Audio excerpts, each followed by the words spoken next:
OK, so what about these? What about this additional kind of thing that I was alluding to here? How does that come in to our story? So far in our story, we haven't really talked about Wilson coefficients, except to say that they could be constrained by reparameterization invariants to be absent.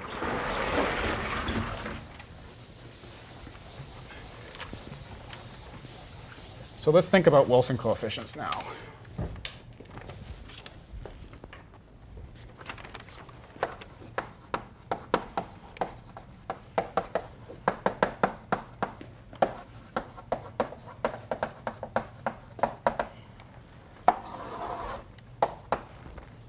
Obviously, that's something important. And the way that Wilson coefficients can come in is the following way. They can depend on the large momenta that were at order 1. And one way of denoting that is by saying that they depend on label operators.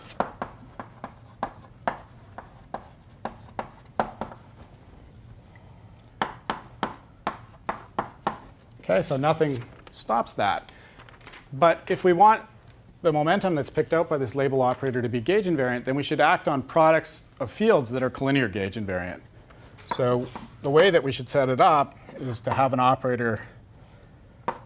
Well, here's the kind of notation that's sometimes used, where the operator acts on both fields, the C bar and the W.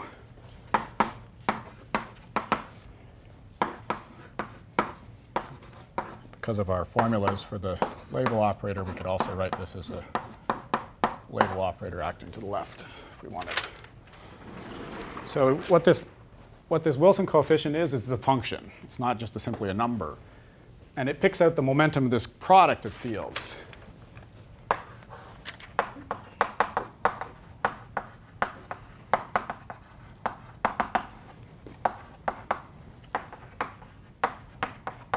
And that's because that product is collinear gauge invariant.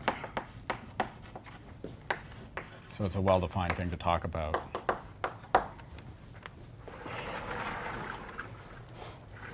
OK, so that's actually the general structure, that whenever we have these products of fields that are collinear gauge invariant, if we ask what the Wilson coefficient could be a function of, it can be a function of the momentum of those products.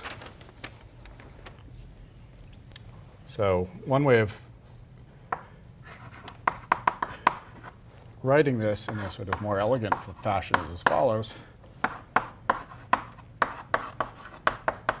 So take this guy and write it as a delta function in the following way.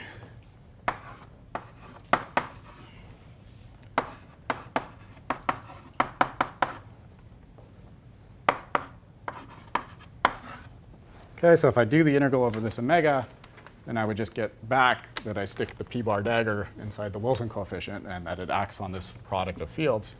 But if I write it this way, what I get is that my Wilson coefficients are just functions of a number, not functions of an operator. And my operators have these delta functions in them. But then could depend on some variables that are distinguishing those delta functions. OK? So in general, products of fields like this, we have to think about their momenta as being something that we could label, if you like. We label it by omega. Because it's a collinear gauge invariant concept, the Wilson coefficients can depend on those momenta. And then we have Wilson coefficients that depend on those momenta and operators that are just labeled by those momenta. And this is the convolution formula that I sort of promised you at the beginning of the discussion of SCET that was going to show up. And now it's shown up. OK, so Wilson coefficients can depend on those large order 1 momenta. And traditionally, they're written as integrals, even though you could think of them as sums at this point, and it wouldn't make much difference. So this here is what's called hard collinear factorization in the traditional QCD literature, because it's telling you how hard degrees of freedom, which are encoded in our Wilson coefficients, can talk to collinear degrees of freedom, which are encoded in our operators. In SCET, that's just come out kind of the formalism in a very sort of simple way. In QCD, you'd have to use worded entities and work hard to get what I just derived for you in a couple lines. So we're kind of done for today.